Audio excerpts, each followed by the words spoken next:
Nah sekarang saya mau ngobrol soal peradilan. Gimana peradilan menurut kamu? Terus terang, saya belum mendapatkan keadilan. Meski saya sudah bebas, dikatakan ada oknum TNI yang bersedia menghabisi kami dengan bayaran 10 juta. Dan ini tentu saya juga pribadi tidak bisa terima. Penyidik marah-marah, balik dari Kejari. Pas saya ketemu dengan penyidik, istri saya dalam kondisi menangis karena ceritanya di bawah dibentak-bentak, dimarah-marah sama penyidik. Ayo bawa barang-barang, pulang-pulang katanya, jangan balik lagi ya katanya. Saya pikir waktu itu beneran pulang, alhamdulillah disetujui ini penangguhan penahanan kan. Ternyata cuman ngelewatin istri, ternyata diserahkan ke blok RTP di belakang. Di situ baru saya kaget kena prank tadi. Mestinya yang hal-hal begini bisa diketahui oleh para ombudsman atau Propam Polri untuk ngambil tindakan kepada polisi-polisi yang tidak bertanggung jawab pada jabatannya tadi itu.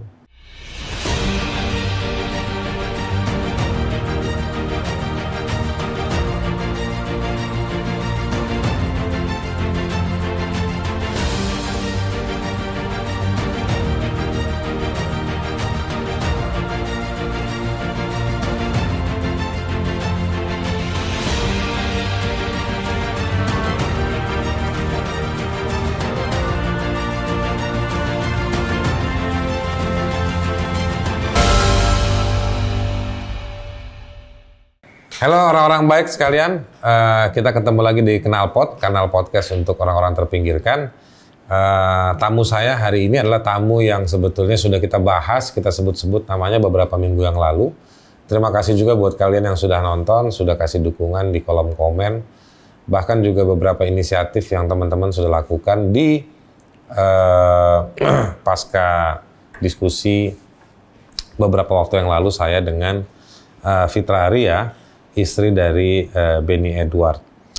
Hari ini kita langsung ketemu dengan Benny Edwardnya. Benny sudah tidak di tahanan lagi, sudah tidak di penjara lagi, karena sudah ada putusan. Putusannya sebenarnya putusan-putusan tricky ya. Dibilang salah, tapi putus potong masa tahanan. Jadi tapi Benny tetap dibilang bersalah. Betul memang dari sisi fisik ya ini bersyukur Benny bisa keluar, tapi dari sisi hukum putusan tersebut tetap menempatkan Benny sebagai pesakitan, artinya orang yang mempublikasikan kejahatan yang dilakukan oleh oknum negara itu sebagai sebuah kejahatan, sebagai sebuah kesalahan. Ini nggak bisa diterima ya.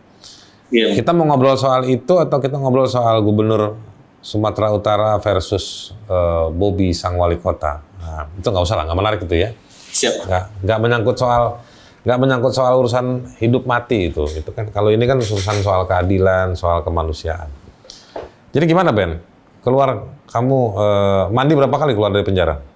Alhamdulillah sejak pulang ya memang dipos-poskan Bang, karena di sana susah, air bersih kurang. Jadi sejak pulang alhamdulillah bisa kumpul lagi sama keluarga. Kamu ditahan di penjara mana itu? Rutan Tanjung Gusta 3 bulan terakhir, tapi yang paling lama itu di RTP. Tanjung Gusta ya? Iya Bang, Tanjung Gusta 3 bulan, 5 bulannya di RTP Polrestabes Medan. Kondisi penjaranya gimana? Bagus? Yang di Rutan Tanjung Gusta atau di RTP Bang? Ya dua-duanya lah. Kalau di Rutan Tanjung Gusta alhamdulillah jauh lebih manusiawi. Kondisi airnya juga bagus, tidak lagi ada penyakit. Kalau sebelumnya selama di RTP Polrestabes Medan itu banyak penyakit kulit ya, terutama bisul-bisul. Nggak tahu penyebabnya apa, tapi yang jelas begitu pindah ke Rutan Tanjung Gusta, alhamdulillah tidak ada lagi tumbuh bisul. Kita nggak tahu penyebabnya apa, tapi yang jelas kayaknya ada masalah di air ya, air bersih. Oh jadi di tahanannya kantor polisi itu malah banyak penyakit kulit ya? Iya, itu yang paling umum ya, seperti bisul Bang, gatal-gatal. Begitu pindah ke Rutan Tanjung Gusta, alhamdulillah nggak ada lagi. Terutama yang paling dikhawatirkan, yang paling ditakutkan yang ditahan di RTP itu bara ya, sejenis bisul tapi gede, dan itu bahayanya bisa menyebabkan ini kematian juga. Itu yang kita khawatirkan kalau di. Terus yang banyak permintaan uang ke kamu itu waktu di LP mana itu? RTP Polrestabes Medan Bang. selama Itu 2 yang bulan. banyak pemerasan itu ya? Iya, Itu yang banyak pemerasan ke kamu itu ya, dimintain duit yang si Uni Fitra cerita itu kemarin tuh ya? betul Bang. Jadi waktu dipindahin ke Tanjung Gusta itu udah mulai reda tuh ya? Sebenarnya mulai redanya sejak saya dipindahkan atas bantuan Ombudsman RI perwakilan Sumut di 3 Oktober ya. Saya ingat banget tanggal 3 Oktober itu ada beberapa lembaga yang datang, Ombudsman RI, ya beliau langsung yang dengan timnya ada 4 orang datang langsung ketemu Kasat Ahti waktu itu Bapak AKBP Robinson ya, Kompol Robinson. Akhirnya saya ceritakan kondisi saya di dalam, apa yang saya alami, termasuk nama-nama napi-napi yang terlibat. Semua saya sudah serahkan di hadapan Kasat Ahti. Akhirnya baru saya minta untuk dipindahkan karena kondisi saya sudah tidak aman, apalagi dengan kondisi saya, mereka pasti tahu, pasti ada bocoran ke dalam kalau saya sudah dipanggil terkait hal itu. Di hari yang sama juga sebenarnya ada dari Paminal Mabes Polri datang, sama dari Paminal Polda Sumut atas surat dari Komnas HAM RI. Jadi 2 lembaga ini yang sebenarnya berperan besar ya terhadap menyelamatkan saya pada saat itu. Komnas HAM RI langsung dari pusat dan Ombudsman RI perwakilan Sumut. Baru di situ agak berubah tuh ya perlakuan kepada kamu ya. Iya Bang. Nah sekarang saya mau ngobrol soal peradilan. Gimana peradilan menurut kamu? Terus terang saya belum mendapatkan keadilan meski saya sudah bebas karena masih divonis bersalah, sehingga predikat bersalah itu atau narapidana akan tetap menempel seumur hidup ya. Iya, enggak, tapi prosesnya gimana menurut kamu kemarin? Prosesnya panjang dan melelahkan. Melelahkan, terus pembuktiannya gimana? Apa yang dituduhkan ke kamu waktu di persidangan itu? Dituduhkan melakukan pencemaran nama baik dari 3 pasal dakwaan. Menurut jaksa siapa yang dicemarkan? Nama baiknya siapa? Oknum pelapor, salah seorang oknum anggota. Siapa itu?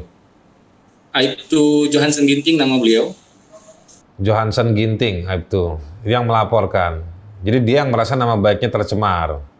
Beliau kalau kita lihat dari pemberitaan di media, masalahnya itu karena ada kata menunggak disebutkan atas mobil yang dia pakai. Saya sebutkan mobil yang dia pakai karena memang mobil itu secara kepemilikan bukan mobil beliau, karena kalau dilihat dari STNK yang beredar di media, mobil itu atas nama anaknya, Jody Anggara Ginting. Jadi kebetulan mobil itu beliau pakai dan beliau juga yang melaporkan. Dan ini sempat juga kita protes di persidangan karena seharusnya Undang-Undang ITE itu merupakan delik aduan, yang melaporkan seharusnya yang menjadi korban. Karena di dalam video itu kami tidak menyebutkan nama, seharusnya yang kami sebutkan kan hanya nopol kendaraan BK 1212JG. Seharusnya yang merasa menjadi korban adalah pemilik mobil tersebut. Makanya kemarin kami sempat sampaikan keberatan juga di persidangan, kenapa yang melapor bukan pemilik mobilnya langsung gitu Bang. Apalagi hal lain yang aneh di persidangan? Sebenarnya banyak yang keanehan. Pertama, laporan dilakukan oleh bukan pemilik mobil. Lalu terungkap juga fakta persidangan bahwa yang melakukan perpanjangan pajak pada hari yang sama, tapi setelah video live streaming Bang. Jadi itu yang paling janggal sebenarnya, karena video live streaming kami itu sekitar pukul 7 pagi dan berakhir sekitar pukul 8. Sedangkan pajaknya baru diurus 1 jam setelahnya, atau kalau kita lihat dari berita acara dari PT Bank Sumut, di situ disebutkan pajaknya baru dibayarkan pukul 9:08. Tertera juga yang di mobil tersebut. Artinya. Berarti video kamu benar dong? Iya Bang.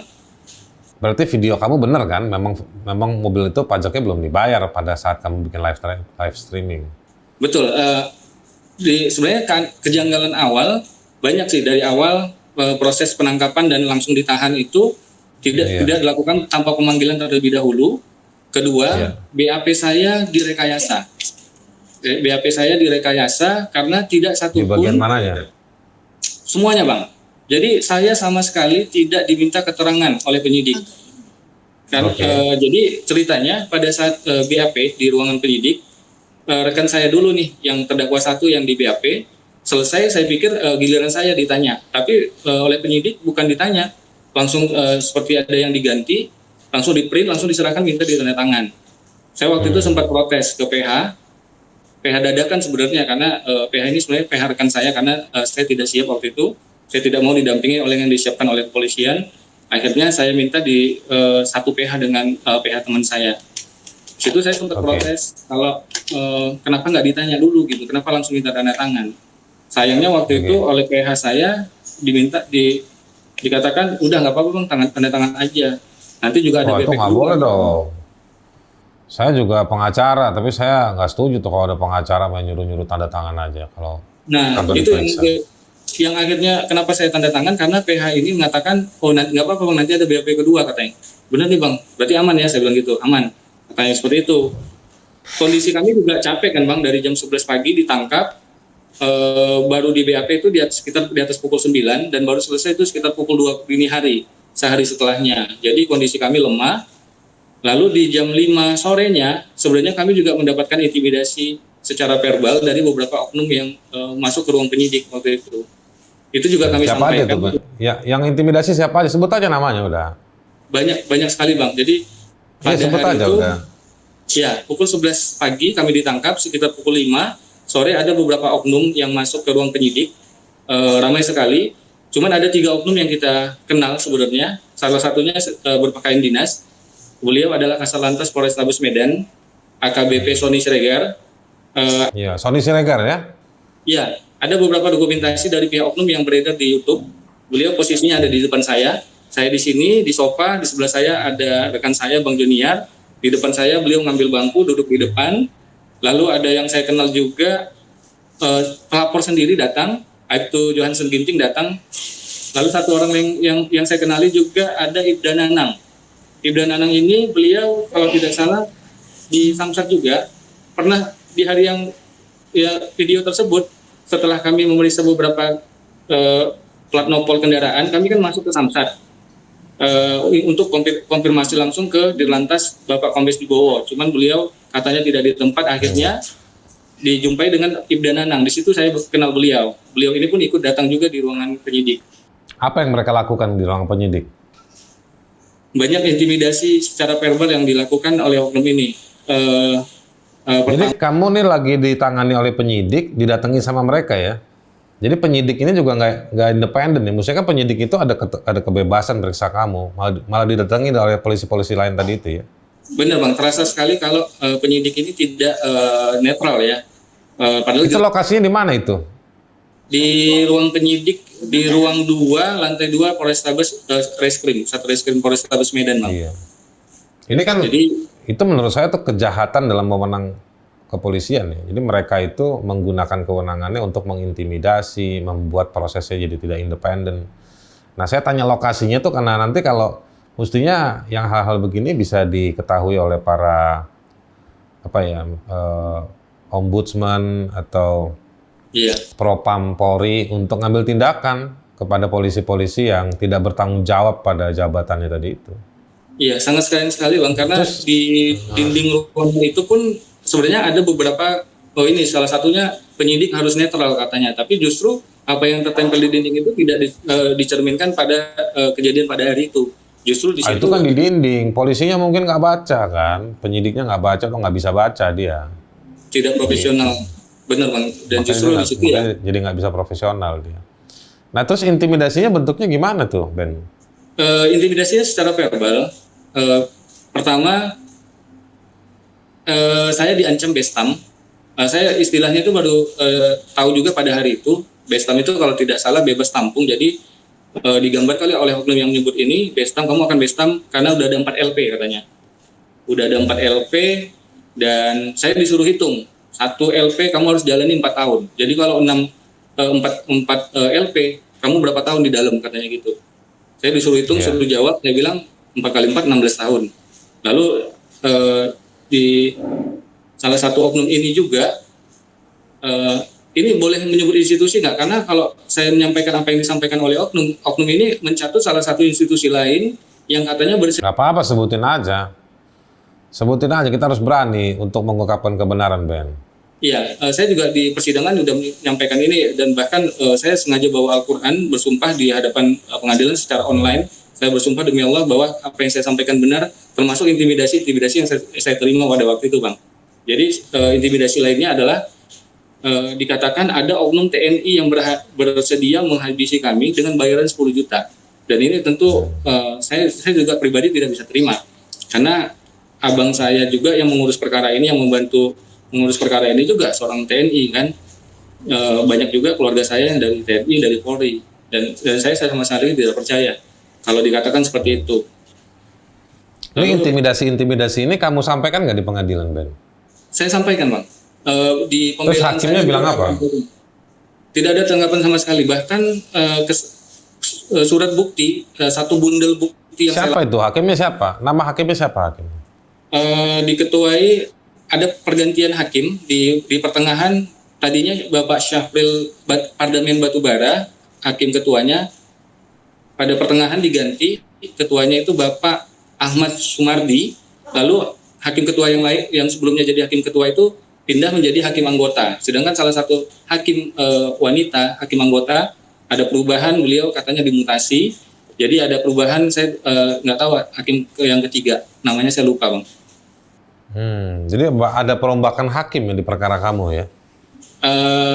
Dan saya juga baru tahu dari rekan saya, jaksa pun udah jaksa yang kedua, Bang. Karena pada saat sebelum di bulan pertama itu berkas saya sempat mental informasinya, sempat ditolak oleh jaksa, tapi setelah diganti jaksanya baru terjadi P21. Baru terima. Ini juga jadi tanda tanya. Jadi kayak macam orang yang berpikir sehat terhadap kasus kamu, lalu outputnya atau menghasilkan penolakan untuk menerima hasil kamu di kejaksaan, malah digusur ya orang itu ya? Ya, kalau saya menganggapnya semuanya serba dipaksakan, Bang. Karena di BAP pun disebutkan saya mengatakan enggak di menit sekian. Padahal di situ di sepanjang durasi nggak ada sama sekali, Bang. Saya nggak pernah mengatakan nunggak terhadap mobil Honda Jazz BK 1212 JG. Sayangnya di persidangan, salah satu yang sangat kami sayangkan adalah dari awal sampai akhir tidak pernah diputar video aslinya di persidangan. Padahal kasus ini berasal dari video itu, tapi tidak pernah. Jadi videonya nggak pernah dipasang? Ada dipasang, cuma ditunjukkan sesuai dengan BAP yang disiapkan oleh penyidik, Bang. Jadi ada 5 segmen, 5 cuplikan. Saya khawatir itu bukan video otentik yang bisa dijadikan barang bukti. Nah, kamu sendiri nggak minta pasang videonya? Ada, Bang. Beberapa kali kita sampaikan ke hakim. Melalui PH juga. Sayangnya kan sidang karena ada pandemi COVID ini dilakukan secara online. Kita udah mengajukan secara offline, tidak disetujui. Akhirnya banyak gangguan suara, terutama suara ya, suara, terus gambar, sinyal-sinyal yang terputus.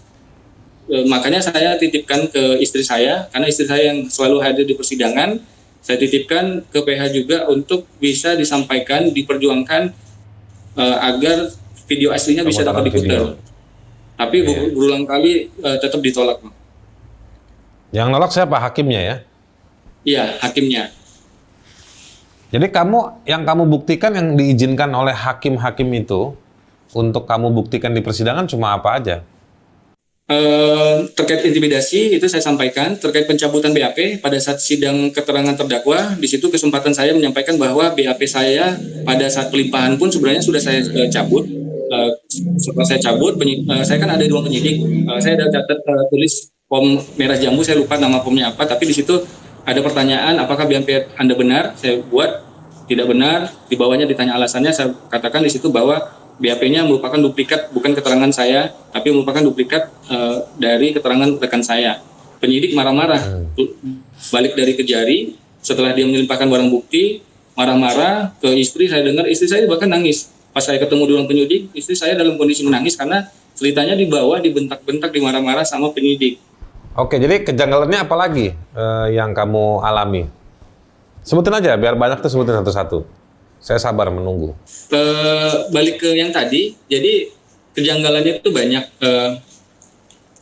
Kami juga sudah sampaikan, baik itu secara langsung, lisan melalui PH juga, ataupun di pembelaan saya, di pledoi, saya juga membuat pembelaan pribadi di samping PH. Saya membuat pembelaan pribadi itu sekitar 21 halaman. Di situ saya jabarkan semua termasuk kejanggalan-kejanggalan, Bang.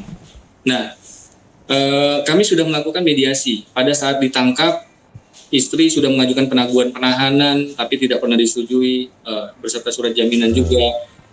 Sampai ke tingkat pemeriksaan di persidangan juga sudah disampaikan surat penangguhan tidak pernah disetujui. Mediasi sudah kami sampaikan bahwa kami sudah melakukan mediasi 3 kali, bahkan 2 kali istri hadir, 1 kali oleh PH. Di situ istri sudah meminta maaf. Saya juga di ruangan Kanit Reskrim berenam, saya, istri, Bang Joniar, istrinya, lalu diapit 2 PH kiri kanan. Di situ kami direkam, disuruh melakukan permintaan maaf. Ada teks yang sudah disiapkan oleh PH. Jadi, tapi itu sia-sia semua. Diarahkan untuk menghapus semua video di channel YouTube saya dengan harapan karena saya sudah capek di dalam, ada sekitar seminggu lebih dengan kondisi di dalam saya diperas dan dianiaya. Dengan harapan saya bisa penangguhan penahanan supaya bisa kumpul sama istri, akhirnya saya setujui, diminta dihapus, kita nonaktifkan semua video-video, itu kita setujui. Ternyata itu dibohongin aja ya? Dibohongin Bang, beberapa kali kena prank. Yang paling menyakitkan itu di malam pertama, kami kan dititipkan, sekitar pukul 2:30, 3 pagi dititipkan di ruang blok reskrim, blok kecil. Besok paginya sekitar pukul 5 sore dipanggil, ayo Benny Edward, Joniar Nenggolan, dipanggil. Saya nggak lihat orangnya, tapi kedengaran suaranya teriak dari luar, ayo bawa barang-barang, pulang katanya, jangan balik lagi ya katanya. Saya pikir waktu itu beneran pulang, alhamdulillah disetujui nih penangguhan penahanan kan. Udah 1 malaman saya nggak tidur karena ditahan untuk pertama kalinya. Bahkan istri saya lewatin, cuman tatap-tatapan aja, nggak boleh mendekat ke istri. Yeah. Saya pikir toh nanti juga ketemu juga, karena saya pikir beneran pulang hari itu. Ternyata cuman ngelewatin istri, ternyata diserahkan ke blok RTP di belakang. Di situ baru saya kaget, kena prank tadi. Ternyata langsung diserahkan, langsung dimasukkan ke blok D. Disitulah mulai penderitaan saya dimulai di tanggal 19 itu. Mulailah di hari-hari di Sekarang saya mau balik lagi ke pengadilan. Di pengadilan itu jadi pembuktiannya itu, jadi sidangnya secara online. Anda nggak pernah ngajuin untuk biasanya gini, kalau pembuktian itu biasanya harus langsung kan? Udah berapa kali kita ajukan tapi tidak pernah disetujui, Bang. Nggak disetujui. Lalu bukti-bukti, argumentasi dan bukti-bukti yang disampaikan di pengadilan juga nggak digubris ya oleh hakim ya? Iya. Lalu putusannya apa kemudian? Anda dinyatakan bersalah?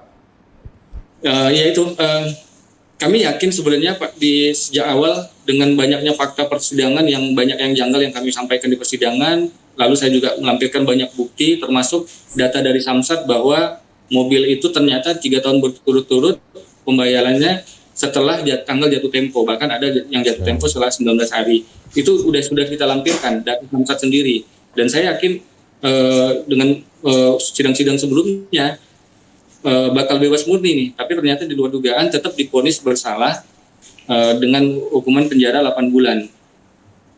Nah, apa argumentasi hakim bilang kamu bersalah? Pada saat itu dikatakan semua termasuk barang bukti yang kami lampirkan pada saat keterangan pendapat saksi ahli pidana yang diabaikan oleh hakim. Di situ saksi ahli pidana juga menyampaikan bahwa jika LSM atau pers tidak bisa dipidana dengan undang-undang ITE karena memiliki kewenangan untuk itu, tapi itu diabaikan juga oleh hakim setelah kita lampirkan bukti berupa KTA, LSM bersama akte pendirian. Banyak hal yang disampingkan oleh hakim. Makanya saya mau tanya, jadi apa argumentasi, alasannya hakim tetap memutus kamu bersalah atau apa? Di putusannya itu dibilang apa? Iya. Argumentasi hakim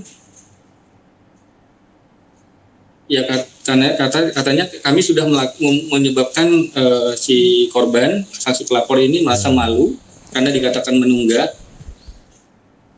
Jadi hakim nggak mempertimbangkan bukti-bukti ketidaksesuaian itu, intimidasi itu nggak digubris sama hakim ya? Semua dikesampingkan termasuk pendapat. Itu hakim garis atau hakim di pengadilan mereka itu? Kemungkinan kayaknya hakim di pengadilan pengadilan negeri. Oh itu ya hakim, bukan hakim garis itu ya? Hakim garis itu maksud saya nggak paham. Hakim garis itu yang main bola itu. Oh, kayaknya nggak Pak. Kalau ini hakim beneran, bukan. Tapi kok hakim beneran nggak ngerti argumentasi hukum? Semuanya dianggap terbukti, Bang. Jadi tadinya kan dakwaannya 3 pasal dan ini kalau kita lihat 3 pasal ini sebenarnya pasal-pasal yang biasa digunakan untuk membungkam aktivis. 45A ayat 2 tentang berita bohong hoax, 45 ayat 3 tentang pencemaran nama baik, sama pasal 14 ayat 1 menyebabkan keonaran terjadi di tengah-tengah masyarakat dengan ancaman 10 tahun. Ini pasal-pasal yang biasa digunakan untuk membungkam aktivis ya, yang selalu kritis atau vokal. Nah, pada akhirnya dari 3 pasal ini yang dipakai tuntutan oleh jaksa hanya pencemaran nama baik dengan tuntutan 8 bulan gitu. Terus rencananya kamu gimana ke depannya? Ya, Bang. Rencananya ke depan gimana? Gak terima dong dengan situasi begini?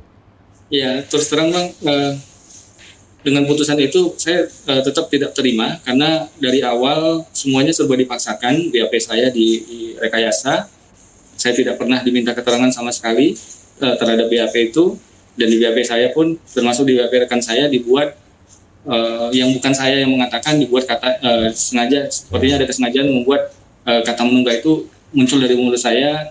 Semuanya serba janggal. Tetap saya tidak terima karena walaupun saya divonis 1 hari, saya tetap akan mengambil upaya hukum agar nama baik saya direhabilitasi. Bagus, Ben. Mudah-mudahan orang Indonesia semua kayak kamu, berani, nggak takut di prank atau disiksa atau di apa itu, nggak takut, maju terus ya, Bu. Iya, karena kalau Indonesia warga negaranya kayak kamu semua nih, ya kan, bisa benar kita negara. Mau siapapun penguasanya nggak usah takut kita. Amin, insya Allah, Bang. Oke, Ben. Saya yakin banyak orang mendukung kamu. Saya yakin banyak yang mau bantu kamu.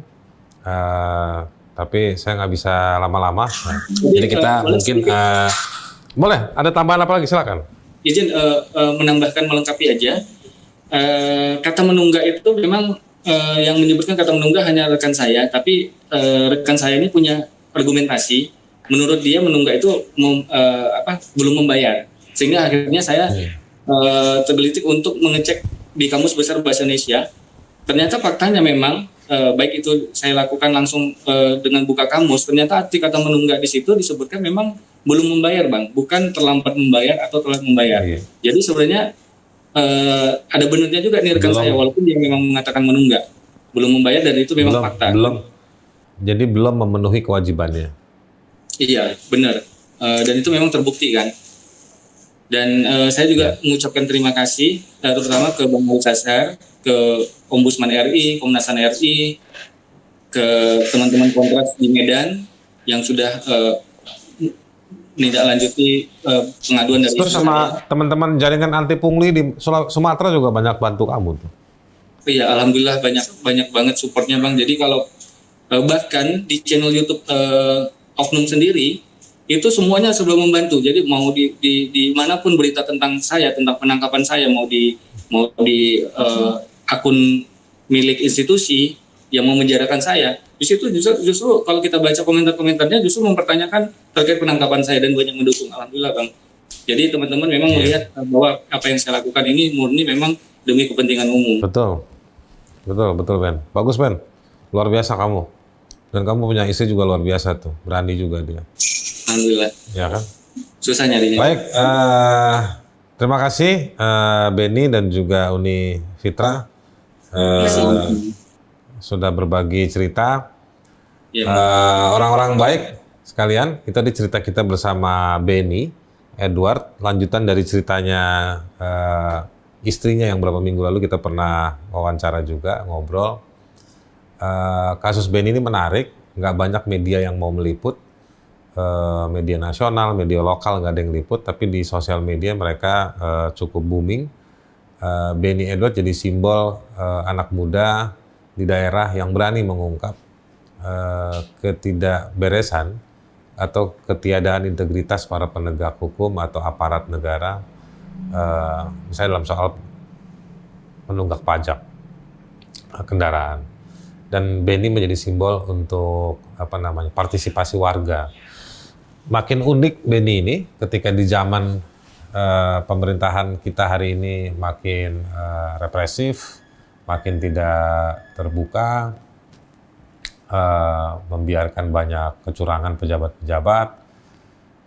Tapi justru ada warga negara seperti Beni yang berani untuk muncul, berperan dalam soal keterbukaan. Resiko apapun diambil.